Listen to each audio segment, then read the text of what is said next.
என்னை தெரிந்து கொண்டீர் தெரியவில்லை. ஏன் என்னை உயர்த்தி நீர் புரியவில்லை.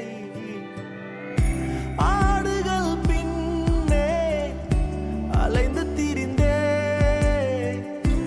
ஆடுகள் பின்னே அலைந்து திரிந்தே, அரியணை ஏற்றி அழகு பார்த்தீர். அரியணை ஏற்றி அழகு பார்த்தீர். நான் கண்ட மேன்மைகள் எல்லாம் உம் கரத்தின் ஈவு. நான் பார்க்கும் உயர்வுகள் எல்லாம் நீர் ஈந்தும் தயவு.